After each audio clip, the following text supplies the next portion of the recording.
اگر وہ نہیں ہوتا جو تم چاہتے ہو تو تم وہ چاہو جو ہو رہا ہے، تب تم اصل خوشی حاصل کر پاؤ گے، ورنہ ہمیشہ بے چین ہی رہو گے۔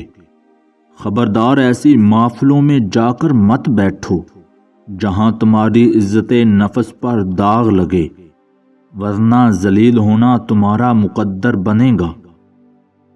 سب لوگوں میں بہتر بندہ وہ ہے جو متقی و پرہیزگار ہے، اور سب سے برا وہ ہے جو فاجر اور بدکار ہے۔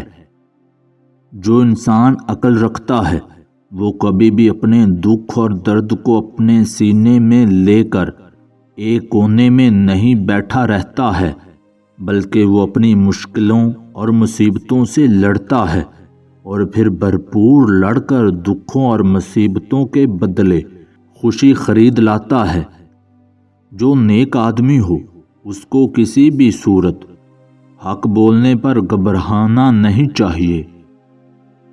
وہ انسان پیش گوئی اچھے طریقے سے انجام دے سکتا ہے جو خوب غور و فکر کرتا ہے۔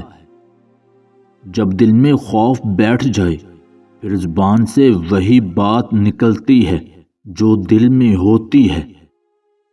مائیں بدکاروں سے بھی نہیں روٹھتی اور بیویاں پیغمبروں سے بھی روٹھ جاتی ہیں۔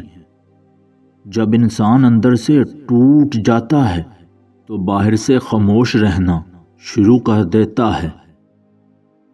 جب ہم کسی سے رشتہ توڑتے ہیں تو کوئی نہ کوئی وجہ ضرور ہوتی ہے، مگر کچھ عرصے بعد ہم وجہ بھول جاتے ہیں اور لا تعلقی قائم رہتی ہے۔